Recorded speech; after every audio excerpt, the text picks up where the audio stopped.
आज के वीडियो में हम देखने जा रहे हैं कि ब्राउज़र क्या होता है और ब्राउज़र एक एंड यूज़र के लिए ब्राउज़र की क्या अहमियत है, वो क्या क्या काम कर सकता है, ब्राउज़र के फीचर्स क्या हैं और एक डेवलपर के पॉइंट ऑफ व्यू से ब्राउज़र क्या होता है। ये दोनों कंसेप्ट हम पूरी तरीके से आज समझेंगे।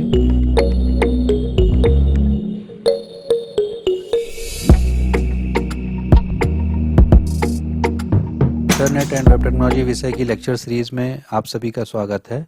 फर्स्ट मॉड्यूल की लेक्चर सीरीज़ में हमने पिछले 4 वीडियोस में इंटरनेट क्या होता है, www क्या है, वेब ब्राउज़र क्या होता है, क्लाइंट सर्वर मॉडल क्या है, ये 4 कंसेप्ट हम समझ चुके हैं।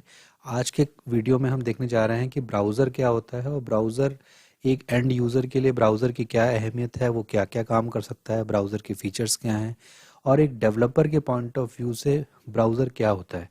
ये दोनों कंसेप्ट हम पूरी तरीके से आज समझेंगे कि ब्राउज़र में क्या क्या ऑप्शंस हमें प्रोवाइड किए गए हैं। As a user and as a developer हम क्या क्या काम उसमें कर सकते हैं।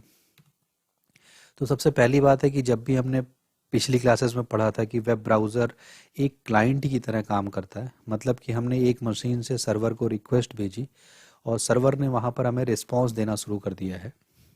जब भी हम क्लाइंट मशीन से सर्वर को रिक्वेस्ट भेज रहे हैं और सर्वर से जो भी रिस्पॉन्स आ रहा है वो क्लाइंट मशीन पे हम उसको देख रहे हैं, तो ये जो रिक्वेस्ट भेजने का काम है और रिस्पॉन्स को रिसीव करना और उसको यूज़र को दिखाना, यहाँ पे हमें एक ऐसे प्रोग्राम की आवश्यकता है जो कि इंटरनेट से कम्युनिकेट कर सके।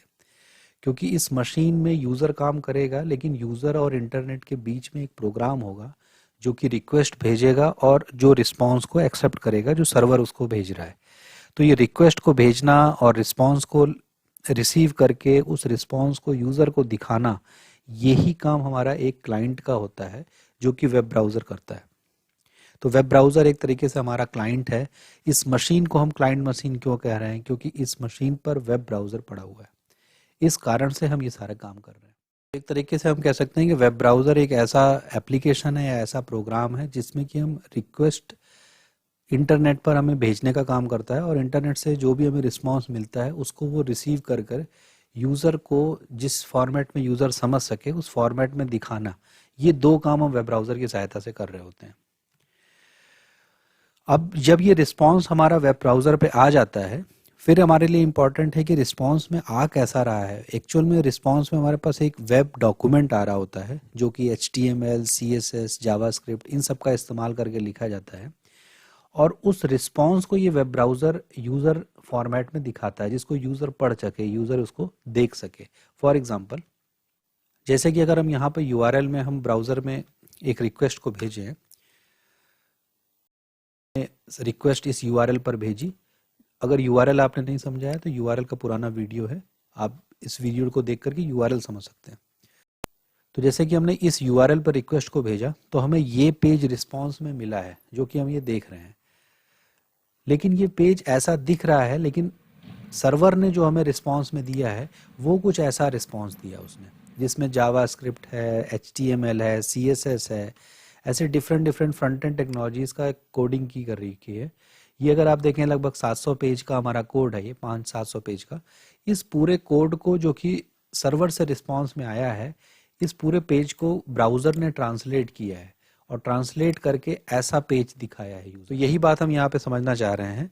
हम कह रहे हैं कि ब्राउज़र की रिस्पॉन्सिबिलिटी है कि सर्वर से जो भी कोड या वेब डॉक्यूमेंट भेजा गया है जिसमें HTML का कोड लिखा है, जावास्क्रिप्ट का कोड लिखा है, CSS लिखा है, jQuery होगा, बूटस्ट्रैप होगा, डिफरेंट फ्रंट एंड टेक्नोलॉजीज़ के कोड हो सकते हैं वहाँ पर। उन सभी कोड को वो ट्रांसलेट करके यूज़र के हिसाब से दिखाने का काम जो है वो वेब ब्राउज़र करता है। और ये जो ट्रांसलेशन का पूरा प्रोसेस है डिफरेंट कोडिंग को यूज़र फॉर्मेट में चेंज करना, ये कहलाता है रेंडरिंग। तो सबसे पहले हमने कहा कि वेब ब्राउज़र से रिक्वेस्ट को भेजेंगे, वेब ब्राउज़र रिस्पॉन्स को रिसीव करेगा और रिस्पॉन्स रिसीव करने के बाद उस रिस्पॉन्स को वो रेंडर करेगा, रेंडर करके यूज़र को दिखाएगा। इतना काम हो जाता है। ये काम वेब ब्राउज़र का बेसिकली होता है। टॉप लेवल में अगर हम कहें, रिक्वेस्ट को भेजना, रिस्पॉन्स को लेना और रिस्पॉन्स को रेंडर करके किसी एक फॉर्मेट में यूज़र को दिखाना। ये सारा काम करने के लिए हम कह रहे हैं कि हमें एक एप्लीकेशन की ज़रूरत है जिसको हम वेब ब्राउज़र कहते हैं। ये एक सॉफ्टवेयर एप्लीकेशन है। सबसे पहली बार ये 1990 में टिम बर्नर्स ली ने ही बनाया था। ये हमने WWW की क्लास में पढ़ा है, जिसका नाम था वर्ल्ड वाइड वेब। बाद में वर्ल्ड वाइड वेब को WWW के नाम के से वो पॉपुलर हो गया, तो इस ब्राउज़र को उन्होंने रीनेम कर दिया, नेक्सस नाम दिया। तो ब्राउज़र के द्वारा हम क्या कर रहे हैं कि इंटरनेट की इंफॉर्मेशन को एक्सप्लोर कर रहे हैं। नेट पर जितनी भी इंफॉर्मेशन अवेलेबल है वो वेब डॉक्यूमेंट्स के फॉर्म में है। वो वेब डॉक्यूमेंट में इमेजेस भी हो सकती हैं, वीडियोस भी हो सकते हैं, उसमें टेक्स्ट लिखा हो सकता है, डिफरेंट डिफरेंट टाइप के फ्लैशेस भी होते थे। वो सारी इंफॉर्मेशन को अरेंज करके यूज़र को दिखाने का काम ब्राउज़र का है। और यही ब्राउज़र की वजह से किसी मशीन को हम कह देते हैं कि ये वेब क्लाइंट है। ब्राउज़र में ही सारी इंफॉर्मेशन हमें विजिबल होगी वेब डॉक्यूमेंट की। कि वेब ब्राउज़र शुरुआत में दो टाइप के हुआ करते थे, एक है टेक्स्ट बेस्ड वेब ब्राउज़र और दूसरा हुआ करता था जिसमें कि हम ग्राफिक्स देख सकते थे, इसको ग्राफिकल वेब ब्राउज़र कहते थे। टेक्स्ट बेस्ड में ये पहला वेब ब्राउज़र था, लिनक्स नाम था इसका। टेक्स्ट बेस्ड वेब ब्राउज़र में क्या है कि हम कमांड से सर्वर को रिक्वेस्ट भेजा करते थे और वहाँ से जो भी रिस्पॉन्स आता था वो टेक्स्ट फॉर्मेट में ही आता था, उसको हम विजिबल फॉर्मेट में नहीं देखते थे, उसको हम खाली पढ़ सकते थे। तो वो टेक्स्ट बेस्ड वेब ब्राउज़र था। बाद में ये ग्राफिकल वेब ब्राउज़र डेवलप हुए।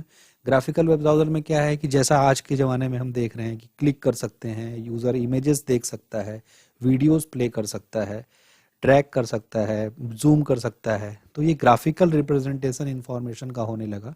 तो वो वेब डॉक्यूमेंट का ग्राफिकल रिप्रेजेंटेशन को देखने के लिए हमारे पास ग्राफिकल वेब ब्राउज़र बनने लगे और डिफरेंट डिफरेंट कंपनीज ने फिर ये वेब ब्राउज़र्स बनाने शुरू किए। तो अभी के समय अगर हम ये कहें कि 2020 में अक्टूबर का ये रिपोर्ट है कि जो पॉपुलर वेब ब्राउज़र्स हैं उसमें ये सबसे ज़्यादा पॉपुलर हो रहे हैं। वो चाहे मोबाइल डिवाइस हो, चाहे टैबलेट हो, या फिर डेस्कटॉप मशीन है।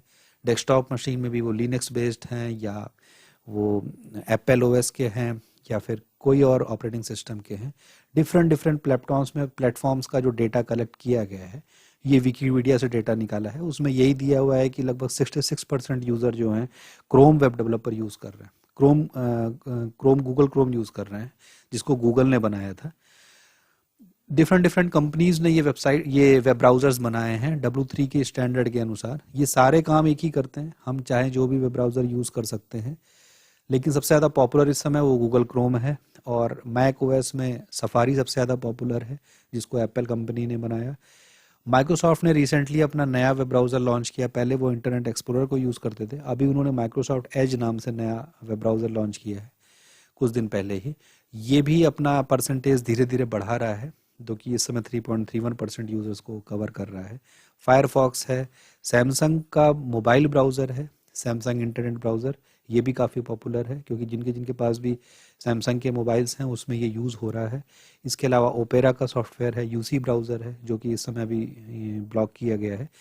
ये चाइना का अलीबाबा ग्रुप का है। इसी तरीके से और भी डिफरेंट डिफरेंट वेब ब्राउज़र्स हमारे पास अवेलेबल हैं। कोई भी वेब ब्राउज़र यूज़ करके हम वेबसाइट को ओपन कर सकते हैं। लगभग सभी में कुछ सिमिलर फीचर्स होते हैं और सभी में कुछ डिफरेंसेस भी होते हैं, क्योंकि डिफरेंट डिफरेंट कंपनीज ने बनाए हैं। उन्होंने एक दूसरे का कंपटीशन इतना हाई हो चुका है कि वो नए नए फीचर्स वेब ब्राउज़र में देने लगते हैं। लेकिन कोर फीचर सभी का एक ही है, रिक्वेस्ट को भेजना, रिस्पॉन्स को लेना, रिस्पॉन्स को रेंडर करना और यूज़र को दिखा देना। यही हम काम करते हैं। तो अभी अगर हम फीचर्स की बात करें तो ब्राउज़र में क्या क्या फीचर्स होते हैं ये थोड़ा देख लेते हैं, जो कि एक एंड यूज़र, कोई भी यूज़र जो वेबसाइट ओपन करना चाहता है, वेबसाइट को देखना चाहता है, वो कौन कौन से फीचर्स ब्राउज़र के यूज़ कर सकता है वो अभी देखते हैं। जैसे ये एक वेब ब्राउज़र है, गूगल क्रोम हमने फॉर एग्जांपल हम देख रहे हैं आज के समय में। इसमें सबसे इम्पॉर्टेंट बात क्या है कि ये पूरा एक विंडो ओपन हुआ है, ये आप देख रहे हैं, ये पूरा विंडो है। इस विंडो में सबसे ऊपर ये पहला, जब भी आप बाय डिफ़ॉल्ट खोलते हैं तो यहाँ पर ये कर्सर ब्लिंक कर रहा है। ये वेब एड्रेस लिखने के लिए यूज़ होता है, ये एरिया जिसमें कि URL लिख रहे होते हैं।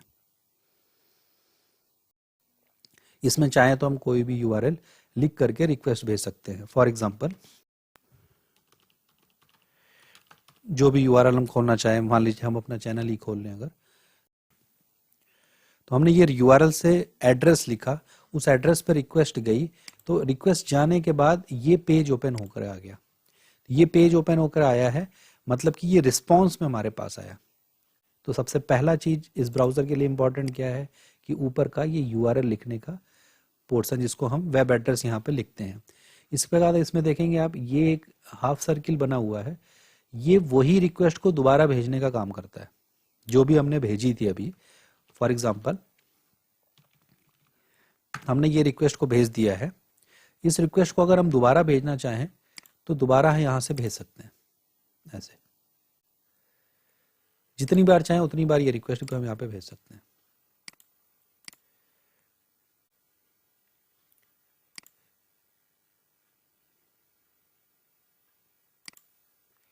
नई नई रिक्वेस्ट जाएगी जहां पर भी हम क्लिक करेंगे, क्योंकि ये ग्राफिकल ब्राउज़र है जिसमें मल्टीपल लिंक्स यहाँ पे बने हुए हैं, इमेजेस भी आ रही हैं, वीडियोस भी आ रहे हैं। वीडियो चाहे तो हम प्ले भी कर सकते हैं, यहाँ पे देख सकते हैं वीडियो प्ले हो रहा है। नीचे और भी इमेजेस हैं जो कि वीडियो की इमेजेस हैं, इन पे हम क्लिक करेंगे तो वो वीडियो प्ले होने लगेगा। तो ये डिफरेंट इंफॉर्मेशन इस पेज में विजिबल है, जिसमें लिंक है डिफरेंट। यहाँ पे अलग अलग लिंक पे हम चले जा सकते हैं। ये एक सिंपल रिक्वेस्ट है जो कि हम ब्राउज़र को हमने भेजी, ब्राउज़र ने रिस्पॉन्स में हमें दे दिया। और इसका जो ये वाला बटन है, इससे हम क्या करते हैं कि रिक्वेस्ट को दोबारा भेजते हैं। ये जो रिफ्रेश करते हैं, जिसको F5 अगर हम प्रेस करें या फिर इसको दोबारा कर दें या फिर थर्ड ऑप्शन में राइट क्लिक करें और इसको हम रीलोड यहाँ पे कर सकते हैं। रीलोड है Ctrl+R। तो आपके पास शॉर्टकट में क्या क्या है, Ctrl+R करेंगे, Ctrl+R तो भी हमारा काम हो जाएगा। Ctrl+R से भी रीलोड हो जाता है, या फिर हम F5 दबाएंगे, या फिर हम इस हाफ सर्किल को जो बना हुआ है इसको भी क्लिक कर सकते हैं, इससे भी काम हमारा हो जाएगा। इसके बाद ये जो दो एरो बने हुए हैं, ये वाला एरो बताता है कि हम किसी नेक्स्ट रिक्वेस्ट पे जा सकते हैं जो कि हम पहले विजिट कर चुके हैं। ये बताता है कि हम किसी प्रीवियस रिक्वेस्ट पे जा सकते हैं। फॉर एग्जाम्पल इसको अगर हम क्लिक करते हैं तो ये होम पेज पे आ गया चैनल के। फिर अगर हम वापस वीडियोस पे जाना चाहते हैं तो यहाँ से क्लिक कर सकते हैं। ये जो बैकवर्ड और फॉरवर्ड बटन बना हुआ है, ये एक्चुअल में उठा रहा है हमारी हिस्ट्री से, इस वेब ब्राउज़र की हिस्ट्री से ये इन्फॉर्मेशन उठ के आ रही है। अगर हिस्ट्री हमें देखना है तो हमारे पास शॉर्टकट है Ctrl+H, या फिर हम डायरेक्टली यहाँ से जा करके ये हिस्ट्री ऑप्शन है, यहाँ से देख सकते हैं। ये 3 डॉट्स बने हुए हैं, इन 3 डॉट्स में हिस्ट्री देख सकते हैं। हिस्ट्री में क्या है, जब भी हिस्ट्री हम ओपन करते हैं, जिसको Ctrl+S से भी ओपन कर सकते हैं, वो बताता है कि हमने पुराने डेट पेट किस टाइम पर कौन सा वेब डॉक्यूमेंट विजिट किया हुआ है। तो जो भी डॉक्यूमेंट हमने विजिट किए हुए हैं, अगर इस पर हैं या इस पर हैं, किसी भी वेब पेज पर हम हैं, उसको हम आगे या पीछे खोल सकते हैं इन एरो के साइन से। तो पहला एरो साइन मतलब पुराना पेज जो भी ओपन किया हमने, नेक्स्ट मतलब हिस्ट्री में जो उसका नेक्स्ट पेज है वो ओपन कर सकते हैं। इससे हम पेज को रीलोड या रिफ्रेश कर सकते हैं। ये हमारा वेब एड्रेस है। इसके बाद नेक्स्ट कॉन्सेप्ट है कि ये जो 3 डॉट्स बने हुए हैं, यहाँ पर ही वेब ब्राउज़र की सारी सेटिंग्स और डिफरेंट ऑप्शंस अवेलेबल हैं। इसमें पहला है न्यू टैब, मतलब एक वेब ब्राउज़र में हम मल्टीपल टैब्स ओपन कर सकते हैं, जिसको Ctrl+T से ओपन करें या फिर न्यू टैब डायरेक्टली क्लिक करें। तो अगर हमने यहाँ पे Ctrl+T कर दें या न्यू टैब कर दें, फॉर एग्जाम्पल हमने प्रेस किया Ctrl+T, तो Ctrl+T में नया टैब, जितनी बार करेंगे तो एक नया टैब ओपन हो जाएगा। मतलब कि मल्टीपल वेबसाइट्स हम यहाँ पे ओपन कर सकते हैं। डिफरेंट वेबसाइट्स ओपन करना चाहें तो डिफरेंट टैब में ओपन कर सकते हैं एक साथ। इसके अलावा ये जो पूरा इंफॉर्मेशन यहाँ पे हमें दिख रही है, ये एक विंडो में दिख रही है इंफॉर्मेशन। हम चाहें तो इसको न्यू विंडो में भी खोल सकते हैं। ये तो देखिए यहाँ पे 2 टैब हमारे पास हो गए हैं, एक ये खुला हुआ है और एक ये खुला हुआ है।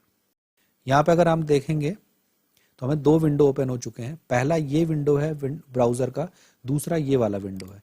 इस वाले विंडो में एक ही टैब है और इस वाले विंडो में हमारे पास 3-4 टैब खुले हुए हैं। तो एक ही विंडो में मल्टीपल टैब्स ओपन हो सकते हैं और अलग विंडो में भी टैब ओपन हो सकते हैं। तो हमारे पास ऑप्शन है कि ब्राउज़र में अगर हम वेबसाइट खोलना चाहते हैं तो न्यू टैब में खोलना चाहते हैं या न्यू विंडो में खोलना चाहते हैं। तीसरा ऑप्शन है न्यू इनकॉग्निटो विंडो, जिसको या प्राइवेट विंडो भी कहते हैं। इसका शॉर्टकट है Ctrl+Shift+N। न्यू टैब का Ctrl+T था, न्यू विंडो का Ctrl+N था, न्यू इनकॉग्निटो विंडो का Ctrl+Shift+N है। Ctrl+Shift+N करेंगे तो हमारे पास एक प्राइवेट विंडो ओपन हो जाएगा। प्राइवेट विंडो और एक नॉर्मल विंडो में क्या अंतर है?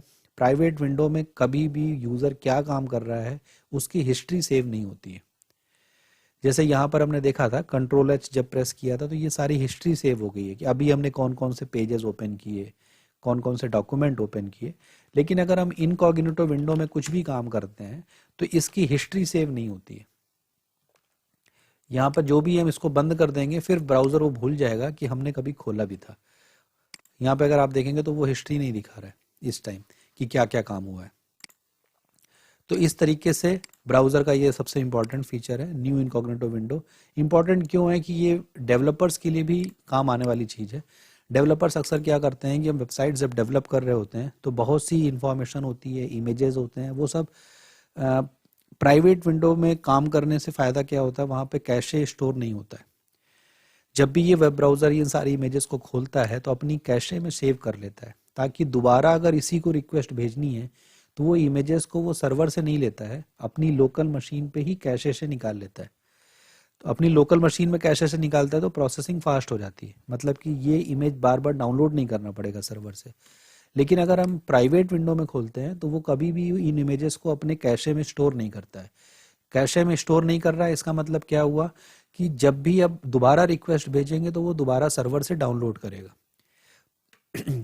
तो ये फ़ायदा ये होता है इनकॉग्निटो विंडो का कि हमारे पास जब लोकल में स्टोर नहीं किया है तो हमेशा नई रिस्पॉन्स जो भी होता है, नया विंडो में खोलते हैं जब प्राइवेट विंडो में, तो नया रिस्पॉन्स मिलता है और नई इमेजेस जो भी सर्वर साइट पर है वो हमें मिलती हैं। नुकसान क्या होता है? नुकसान ये है कि नेटवर्क में बार बार हमें सारी इमेजेस को लोड करना पड़ता है तो प्रोसेसिंग स्लो हो जाती है। लेकिन डेवलपर के पॉइंट ऑफ व्यू से हम चाहते हैं कि हमें रिफ्रेश पूरा पेज मिले, कभी भी कोई इन्फॉर्मेशन कैश ना हो हमारी लोकल मशीन पे।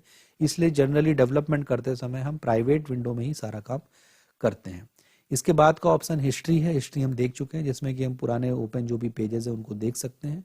डाउनलोड्स दिखाता है कि हम क्या क्या डाउनलोड कर रहे हैं अपने सिस्टम को, और वो कहाँ पे हमारी जो भी हमने वेबसाइट से डाउनलोड किया है वो सारी इन्फॉर्मेशन यहाँ पे दिखाई देगा। डाउनलोड ओपन करने का शॉर्टकट है Ctrl+J, हिस्ट्री का था Ctrl+H, डाउनलोड का है Ctrl+J। शॉर्टकट याद रखने से हमें फ़ायदा ये होता है कि काम करना जल्दी जल्दी फास्ट हो जाता है। हम जहाँ पे क्लिक करें फिर जाएं और फिर वो करें, तो इससे बेहतर ये है कि आप शॉर्टकट यूज़ करिए। डायरेक्ट Ctrl+H करिए, Ctrl+J करिए। नया विंडो खोलना है तो Ctrl+N करेंगे, Ctrl+T करेंगे तो नया टैब खुल जाएगा। अगर हमें प्राइवेट विंडो खोलना है तो Ctrl+Shift+N कर लेंगे। ये सारे फ़ायदे हमारे हो जाते हैं जब हम शॉर्टकट हमें याद रहते हैं। इसलिए कोशिश करेंगे कि डेवलपमेंट करते समय हम शॉर्टकट का यूज़ ज़्यादा से ज़्यादा करें। इसके बाद जूम इन जूम आउट है, मतलब किसी पेज को आप जूम इन कर सकते हैं, उसको बड़ा करके देख सकते हैं, उसके फॉन्ट बढ़ा सकते हैं।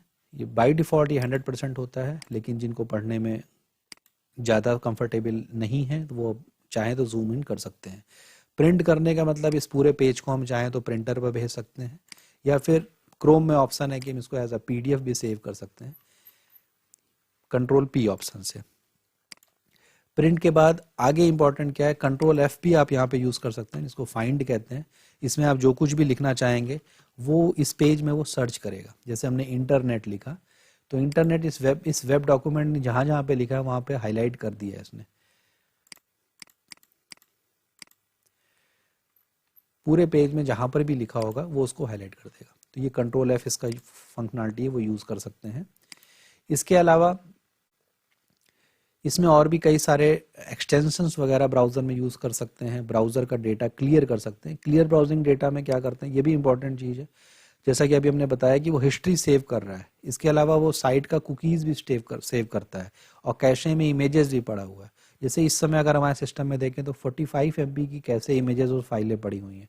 हम चाहें तो ये सारी इमेजेस, ये सारी ब्राउजिंग हिस्ट्री, कुकीज़, जितना भी सेव डेटा है वो सब डिलीट कर सकते हैं। ऑल टाइम, या पिछले 7 दिन का, पिछले 4 हफ्ते का, ये डिफरेंट ऑप्शन हमारे पास हैं।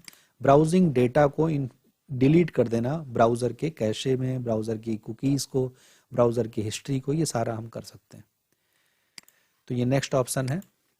इसके अलावा यहाँ पर हम राइट क्लिक करें तो हमारे पास और भी कई सारे ऑप्शन आ जाते हैं जो कि ब्राउज़र देते हैं, जैसे बैक, रीलोड, सेव एज मतलब इस डॉक्यूमेंट को सेव करना, प्रिंट करना, कास्ट करना मतलब किसी दूसरी डिवाइस पर इसी वेब पेज को देखना, पेज का सोर्स देखना, इंस्पेक्ट करना। तो ये पेज का सोर्स और इंस्पेक्ट क्या होता है ये अभी हम आगे पढ़ेंगे, वापस आएंगे इसमें डेवलपर टूल्स जब पढ़ेंगे। इसी लेक्चर में भी हम कवर करेंगे। तो इन जनरल यूज़र के लिए इस वेब ब्राउज़र में क्या क्या फीचर्स है, रीलोड कर पाना, उसको रिफ्रेश कर पाना, हिस्ट्री देख लेना, डाउनलोड देखना, क्या क्या हमने डाउनलोड किया है, वो कहाँ पे स्टोर हुआ है, इसकी सेटिंग्स में जाना। ब्राउज़र की सेटिंग में जाएंगे तो उसमें बहुत सारे ऑप्शंस आपको यहाँ पे मिलेंगे। इसमें आपके पास इस ब्राउज़र के विंडो में क्या क्या पासवर्ड आपने सेव कर रखे हैं वो भी आप देख सकते हैं। जो भी आपने पुराना डेटा यूज़ किया है, ब्राउजिंग में जो हिस्ट्री है, कुकीज़ है, वो सब यहाँ पे डिलीट कर सकते हैं। डिफरेंट डिफरेंट साइट के सेटिंग्स भी हम यहाँ पे कर सकते हैं, कौन सी वेबसाइट बाय डिफ़ॉल्ट ओपन करनी है, कौन सी ओपन नहीं करनी है, सर्च इंजन क्या यूज़ करना है, अपीयरेंस कैसा है ब्राउज़र का। ये डिफरेंट डिफरेंट फंक्शनलिटीज़ है जो कि अलग अलग ब्राउज़र अपनी अपने तरीके से देते हैं।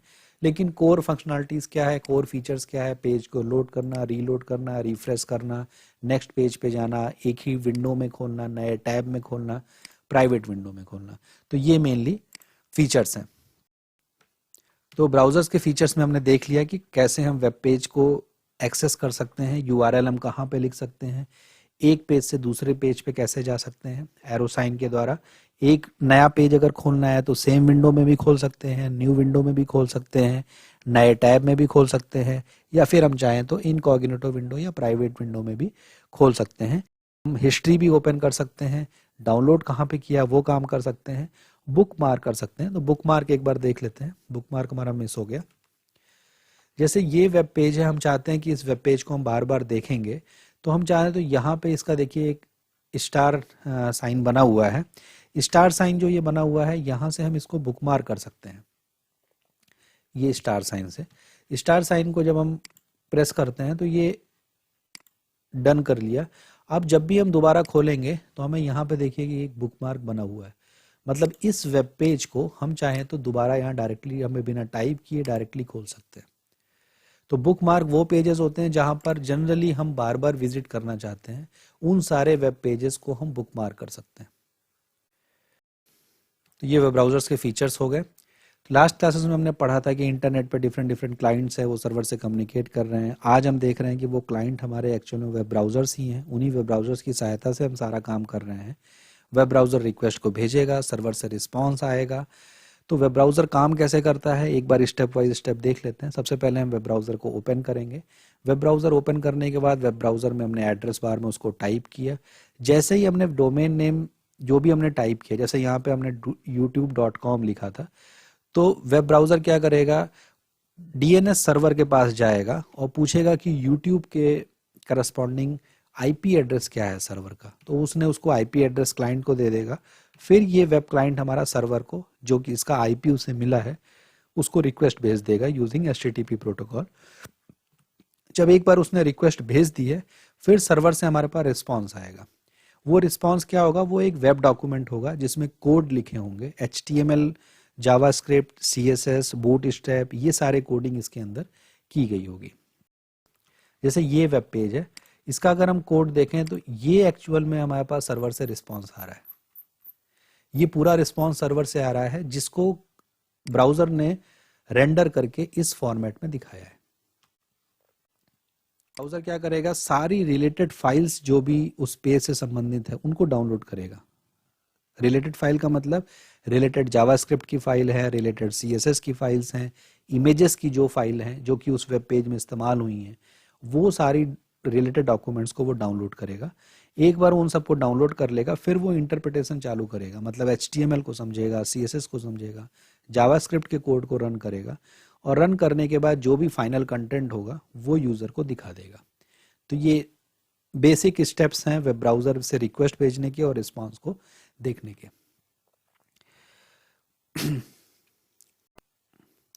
अब आगे हम देखने जा रहे हैं कि वेब ब्राउज़र में डेवलपर टूल्स क्या क्या होते हैं। इन वेब डेवलपर टूल्स को हम एज अ डेवलपर कैसे इस्तेमाल कर सकते हैं। तो डेवलपर टूल्स में ये सारे टैब्स हमारे पास ब्राउज़र में होते हैं। Element tab, console tab, sources, network, performance, memory, application, security and audit. ये सारे हमारे सिलेबस के हिसाब से स्कोप में नहीं है।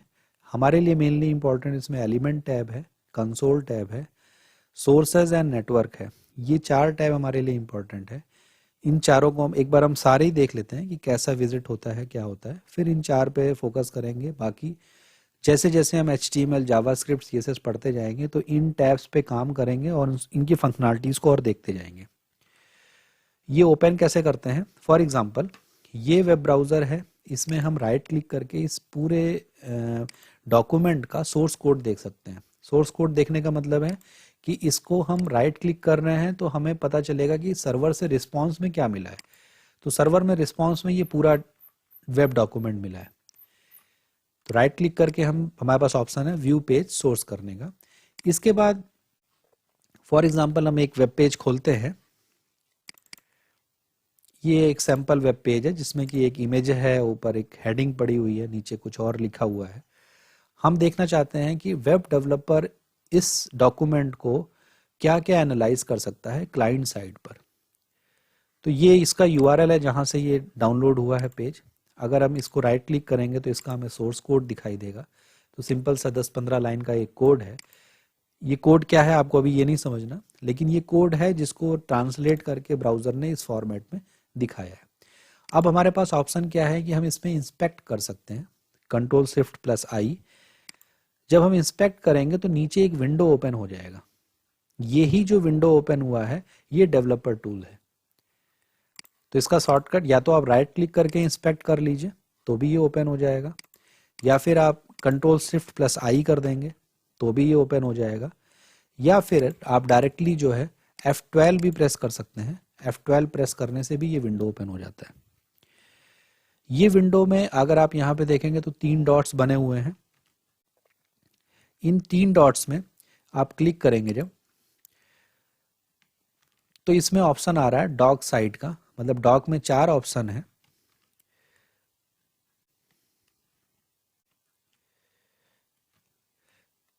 पहला बता रहा है कि आप ये विंडो को इस विंडो से सेपरेट खोल सकते हैं, फॉर एग्जांपल दिस वन। तो क्या करेगा, ये विंडो अलग खुला हुआ है, ये अलग खुला है। आप चाहें तो इसको इसी से पेस्ट इसी में रख सकते हैं। तो dock the window in bottom, मतलब कि ये पेज के नीचे आपका डेवलपर टूल खुला रहेगा। या फिर आप चाहें तो डेवलपर टूल को लेफ्ट साइड में कर सकते हैं, या फिर आप चाहें तो यहाँ से राइट साइड में कर सकते हैं। आप कहीं पे भी अपनी सहूलियत के हिसाब से इसको प्लेस कर सकते हैं। तो अभी के लिए हम इसको नीचे रखते हैं और देखते हैं कि इसमें क्या क्या ऑप्शन है। इसमें सबसे पहला जो ये एरो बना हुआ है, ये सबसे पहला ऑप्शन जो है, इसी से हम एलिमेंट को आइडेंटिफाई करते हैं। तो ये एलिमेंट टैब में क्या है, पूरा कोड के जितने भी एलिमेंट्स हैं, ये जो HTML का पेज बना हुआ है ये डिफरेंट डिफरेंट एलिमेंट से मिलके बना होता है। हम चाहते हैं कि ये जो एलिमेंट है इसका कोड कैसे देखें, इसका सोर्स कोड क्या है, तो हम इससे एरो से सेलेक्ट करके जाएं तो इस पर जा सकते हैं। तो आप देखेंगे कि नीचे भी ये कोड हाईलाइट हो गया है, या जिस भी पोर्शन पे हम अपना एरो ले जा रहे हैं तो वो वेब ब्राउज़र पे दिखा रहा है कि ये दिखने में कैसा है। जैसे ये इमेज सोर्स है तो इमेज कैसी है, या फिर हम हेडिंग पे गए हैं तो वो हेडिंग्स दिखा रहा है, ऊपर दिखा रहा है, बॉडी पे गा रहे हैं तो पूरा बॉडी दिखा दे रहा है। तो कोड आपको अभी नहीं समझना है, लेकिन आपको ये समझना है कि HTML के डिफरेंट डिफरेंट एलिमेंट्स को हम यहाँ पे हाईलाइट कर सकते हैं। मतलब कि जो ब्राउज़र से रिस्पॉन्स आया है उसमें प्रोग्राम है, लेकिन जो यूज़र को दिख रहा है वो ये वेब डॉक्यूमेंट का डिफरेंट फॉर्म है। इन दोनों के बीच की मैपिंग करने का काम हम एलिमेंट टैग से द्वारा एलिमेंट टैब्स में करते हैं। हमको समझना है कि कौन सी चीज़ कैसी दिख रही है। ये लाइन अगर कोड में लिखी हुई है फॉर एग्जांपल हमने कहा कि लाइन नंबर 8 है, ये लाइन नंबर 8 क्या करता है हमें ये देखना है। तो हम यहाँ पे क्या करेंगे, एलिमेंट में जाएंगे और लाइन नंबर 8 को सेलेक्ट करेंगे, तो हमें पता चल जाएगा कि वो लाइन नंबर 8 दिखता कैसा है। वो ऐसा दिखता है। लाइन नंबर 9 ऐसा दिखेगा, लाइन नंबर 10 ऐसा दिखेगा, या वाइसे वर्सा हम चाहें कि ये इमेज को कोड में कैसे लिखा गया है, तो हम इसको इमेज को सेलेक्ट करेंगे तो अपने आप ही नीचे हम इमेज वाले कोड पे पहुंच जाएंगे। हम देखना चाहते हैं कि ये ऊपर वाली हेडिंग कैसे लिखी गई है, तो इस पर क्लिक करेंगे तो हेडिंग पे पहुंच जाएंगे कोड में। तो ये जो सेलेक्टर है या इंस्पेक्ट एलिमेंट का ऑप्शन है, ये बताता है कि इस वेब पेज के जो भी कंपोनेंट हमें यहाँ पे दिखाई दे रहे हैं, जो भी एलिमेंट यहाँ दिखाई दे रहे हैं, इनके करस्पॉन्डिंग उनका सोर्स कोड कैसा है उसको मैच कराने के लिए इसका इस्तेमाल करते हैं। ये सबसे पहला पार्ट है। तो ये इंस्पेक्ट एलिमेंट में आपका एलिमेंट टैब में आप चले जाएंगे, वहाँ पे सेलेक्ट हो जाएगा। सेकंड ऑप्शन है टॉगल डिवाइस टूल बार। ये बताता है कि इस वेब पेज को हम डिफरेंट डिफरेंट डिवाइसेस में कैसे देख सकते हैं। फॉर एग्जांपल यहाँ पे आप देखेंगे कि डिफरेंट मोटो G4, गैलेक्सी, पिक्सल 2 एक्सेल, ये सारे ऑप्शन दिए हुए हैं। तो ये डिफरेंट डिफरेंट डिवाइसेस पे, आईपैड पे ये वेबसाइट कैसे दिखाई देगी या किसी दूसरी स्क्रीन साइज पे कैसे दिखाई देगी, वो काम हम यहाँ पे देखना चाहते हैं। तो डेवलपर जब भी वेबसाइट डेवलप करेगा वो चाहेगा कि मैं डिफरेंट डिफरेंट मोबाइल डिवाइसेस पे जाके देखूँ कि मेरी वेबसाइट कैसे ओपन होगी। तो वो ऑप्शन आपको यहाँ पे ये टॉगल डिवाइस टूल बार दे सकता है। Ctrl+Shift+M से भी इसको डायरेक्टली खोल सकते हैं, वैसे भी खोल सकते हैं। थर्ड ऑप्शन है कंसोल। कंसोल क्या करता है? कंसोल सबसे ज़्यादा इसका यूज़ होता है जावास्क्रिप्ट के कोड में। जितनी भी एरर्स होती हैं वो यहाँ पे दिखाई देती हैं। एरर्स है, वार्निंग्स है, लॉग्स हैं, या फिर रन टाइम पर प्रोग्राम में कुछ चेंजेस करके हम देखना चाहते हैं तो वो हम यहाँ पे कंसोल में करते हैं जावास्क्रिप्ट के अकॉर्डिंग। एलिमेंट में अगर आप एलिमेंट टैब में ये तो हमने देख ही लिया था। इसमें साइड में अगर आप देखेंगे तो स्टाइल, कंप्यूटर लेआउट, ये सब चीज़ें हैं। यहाँ पर आप CSS चेंज करके देख सकते हैं। जैसे कि इस वेब पेज में डिफरेंट डिफरेंट CSS लगी हुई हैं थोड़ी बहुत, हम चाहें तो इन CSS को थोड़ा बहुत चेंज भी करना चाहें तो कि यहाँ पे चेंज करके देख सकते हैं। कंसोल में हमने समझ लिया कि जावास्क्रिप्ट का कोड वगैरह यूज़ होता है। सोर्स में हमारे पास वो सारा सोर्स कोड जो कि हमने डाउनलोड किया है सर्वर से वो दिखाई देता है। तो यहाँ पे देखिए एक इमेज फाइल है और एक और HTML फाइल है जिसमें कि पूरा कोड लिखा हुआ है। तो सोर्सेज में सारी सोर्स फाइलें और जितनी भी फाइलें हमने डाउनलोड की हैं वो यहाँ पे दिखाई देती हैं। अगला टैब है नेटवर्क टैब। नेटवर्क टैब में हमारे पास दिखता क्या है कि कौन कौन सी रिक्वेस्ट हमने भेजी हैं और वो कैसे आई हैं वो हम यहाँ पे देख सकते हैं। फॉर एग्जांपल इस पेज को अगर हम रिफ्रेश करें तो यहाँ पे देखिए रिक्वेस्ट में दिखा रहा है कि पहली रिक्वेस्ट गई है जिसमें इसने HTML को डाउनलोड किया, दूसरी रिक्वेस्ट में इसने इमेजेस को डाउनलोड किया, और इसको डाउनलोड करने में उसे टाइम कितना लगा वो भी हम यहाँ पे देख सकते हैं। इस पर अगर हम क्लिक करें तो हमारे पास एक और नेटवर्क टैब थोड़ा डिटेल में खुल जाता है कि नेटवर्क की हेडर में क्या क्या इंफॉर्मेशन गई है, रिक्वेस्ट URL क्या है, रेफरेंस पेज क्या है, रिस्पॉन्स में क्या क्या आया है वो यहाँ पे दिख रहा है, रिस्पॉन्स में कोडिंग में क्या आया वो सब कुछ दिख रहा है। तो नेटवर्क से रिलेटेड जितना भी कम्युनिकेशन है, रिक्वेस्ट में क्या भेजा गया, रिक्वेस्ट में क्या आया, रिस्पॉन्स में क्या आया, ये सारी इंफॉर्मेशन हम नेटवर्क टैब के अंदर देख सकते हैं। यहाँ पे कुछ फिल्टर्स भी अवेलेबल हैं। हम चाहते हैं खाली CSS ही देखें तो वो खाली CSS दिखाएगा, ऑल कर देंगे तो सारा फाइलें दिखाने लगेगा। JS की केवल फाइल देखना चाहते हैं तो आप फिल्टर लगा सकते हैं, font, document, different different filters हैं। तो अभी के लिए हम बहुत डिटेल में इसमें नहीं जा रहे हैं, जैसे जैसे डेवलपमेंट करते जाएंगे तो एक एक फीचर्स को समझते जाएंगे। इसको हम चाहें तो क्लीन कर सकते हैं, क्लीन करने के बाद दोबारा रिक्वेस्ट भेजेंगे तो दोबारा आ जाएगा। प्रिजर्व लॉग पे क्लिक कर लेंगे तो जितनी बार भी रिक्वेस्ट भेजेंगे तो रिक्वेस्ट उसके अंदर आती जाएगी, पुरानी डिलीट नहीं होगी लॉग। तो जितनी बार भी आपने रिक्वेस्ट भेजी तो हर बार का ये दिखा रहा है कि किस टाइम रिक्वेस्ट भेजी गई, कितना टाइम लगा, किस टाइम पे भेजा, कौन कौन सी फाइलें डाउनलोड हुई। अगर आप प्रिजर्व लॉग हटा देंगे तो फिर ये रिसेंट केवल जो भी रिक्वेस्ट है उसकी इंफॉर्मेशन दिखा देगा। फिर आगे के जो टैब हैं वो परफॉर्मेंस, मेमोरी, एप्लीकेशन, ये स्कोप में नहीं है हमारे कोर्स के, ये थोड़ा एडवांस टॉपिक है। तो अगर हो पाएगा तो हम कोर्स के बाद इन टैब्स को भी कवर एक बार कर लेंगे, देख लेंगे कि इसमें क्या क्या होता है चीज़ें। तो डेवलपर टूल, अभी के लिए आपको यही समझना है कि डेवलपर टूल होता क्या है, ये ओपन कैसे करते हैं, इसमें क्या क्या ऑप्शंस हमारे पास अवेलेबल हैं। तो राइट क्लिक करके हम डायरेक्टली इंस्पेक्ट भी कर सकते हैं एलिमेंट को, या फिर हम F12 दबा करके भी यहाँ पे आ सकते हैं, या यहाँ पर भी अगर हम आए तो डेवलपर टूल ऑप्शन हमारे पास मोर टूल्स के अंदर डेवलपर टूल ऑप्शन होता है, इससे भी ये ओपन हो सकता है।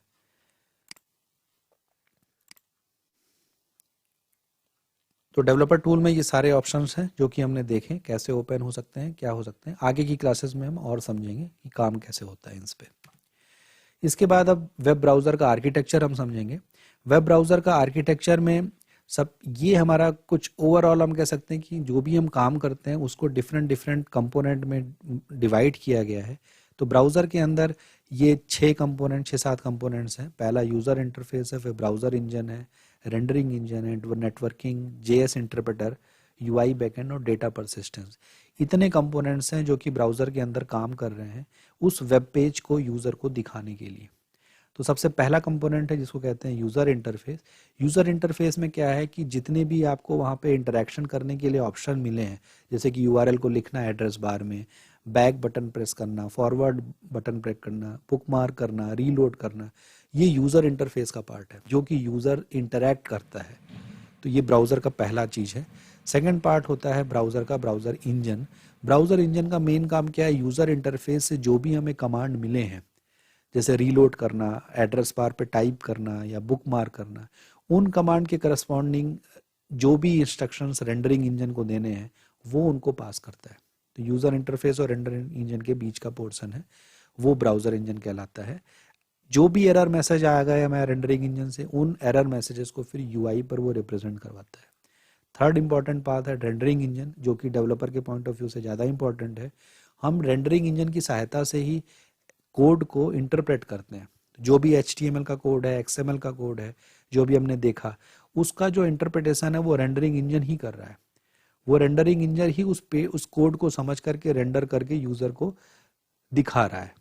तो रेंडर इंजन ही हमारा एक्चुअल में HTML का पार्सर है, वही HTML के कोड को समझता है। डिफरेंट ब्राउज़र के पास डिफरेंट रेंडरिंग इंजन हो सकते हैं, इसीलिए कई बार HTML की कोडिंग में कुछ माइन्यूट डिफरेंसेस आते हैं कि हम मोजिला पे चलाएं तो वो कुछ अलग तरीके से बिहेव कर सकता है, क्रोम पे चलाएं तो वो डिफरेंट टाइप से बिहेव कर सकता है। लेकिन मूलतः इन जनरल सभी का रेंडरिंग इंजन का बिहेवियर लगभग सेम होता है। इसके बाद अगला इंपॉर्टेंट चीज़ है नेटवर्किंग। नेटवर्किंग में ये ब्राउज़र का जो कंपोनेंट है, नेटवर्क कम्युनिकेशन से रिलेटेड जितने भी कंसेप्ट हैं उनको ये मैनेज करता है। जैसे URL क्या है, इंटरनेट प्रोटोकॉल हम कौन सी यूज़ करने वाले हैं, कम्युनिकेशन कैसे होगा नेटवर्क से, कैसे रिक्वेस्ट भेजी जा रही है, रिस्पॉन्स कैसे मिल रहा है, सिक्योरिटी कैसे इंश्योर करेंगे, नेटवर्क की ट्रैफिक के हिसाब से वो कैशे का कितना इम्प्लीमेंटेशन कर रहा है, ये सारा काम नेटवर्किंग कंपोनेंट उसका करता है। नेक्स्ट पार्ट है जावास्क्रिप्ट इंटरप्रेटर। जावास्क्रिप्ट इंटरप्रेटर क्या करता है, जावास्क्रिप्ट के कोड को एग्जीक्यूट करता है। तो HTML के कोड के अलावा JS का कोड है, वो पेज की थोड़ा डायनेमिसिटी प्रोवाइड करने के लिए वो काम JS का इंटरप्रेटर करता है। Next part is UI backend. UI backend में वो विंडोज़ के जो भी विजेट्स वगैरह बनाने होते हैं जो कि यूज़र को दिखाना है, वो सारे काम करने के लिए UI बैकएंड का अपना काम कर सकता है। लास्ट कंपोनेंट है डेटा परसिस्टेंस। डेटा परसिस्टेंस क्या करता है, इन सारे काम को करते समय हो सकता है कि क्लाइंट मशीन पर ब्राउज़र ने अपना कुछ डेटा स्टोर कर रखा है, जैसे बुकमार्क स्टोर कर रखा होगा, साइट की कुकीज़ का डेटा स्टोर कर रखा होगा, कौन कौन सी हिस्ट्री है आपने अभी देखी कि हिस्ट्री वो स्टोर करके रख सकता है। तो वो सारा इन्फॉर्मेशन जो आपने पहले के फॉर्म भरे हैं उनका कुछ डेटा वो स्टोर कर सकता है कैशे में, वो सब डेटा परसिस्टेंस यूनिट के पास आता है। तो वेब ब्राउज़र में ये हमारे पास 7 कंपोनेंट्स हैं, user interface, browser engine, rendering engine, networking, JS interpreter, UI backend और डेटा परसिस्टेंस। ये ओवरऑल ऊपर से वेब ब्राउज़र का आर्किटेक्चर है जो कि हमें समझना था। आगे की क्लासेस में हम देखेंगे कि कैसे हम वेब ब्राउज़र पे कोडिंग करते समय काम करते हैं। तो आज हमने देखा कि वेब ब्राउज़र क्या होता है, वेब ब्राउज़र कैसे काम कर सकता है, कितने टाइप्स के वेब ब्राउज़र हो सकते हैं, कौन कौन से वेब ब्राउज़र्स अभी पॉपुलर हैं मार्केट में। क्लाइंट सर्वर मॉडल में वेब ब्राउज़र एक्चुअल में कर क्या रहा है, सर्वर से जो हमारे पास कोड आ रहा है उसको ट्रांसलेट कर रहा है, उसको हम कैसे देख सकते हैं, ब्राउज़र के अंदर क्या क्या फंक्शनलिटीज़ हमारे पास अवेलेबल हैं, डेवलपर टूल्स के रूप में हमारे पास क्या क्या ऑप्शन ब्राउज़र ने हमें दे रखे हैं जिससे कि हमें कोडिंग करने में सहायता मिलती है। और लास्ट में हमने देखा कि वेब ब्राउज़र का आर्किटेक्चर क्या होता है, वो कैसे काम करता है। तो इस वीडियो में अभी के लिए इतना ही। कोई टॉपिक आपको समझ में नहीं आया है या कोई और आपको क्वेरी है तो आप कमेंट से पूछ सकते हैं। आगे की वीडियो में फिर हम देखेंगे कि वेबसाइट्स क्या होती हैं और फिर धीरे धीरे हम फिर HTML और जावास्क्रिप्ट के कोड डेवलप करना सीख जाएंगे। Thank you.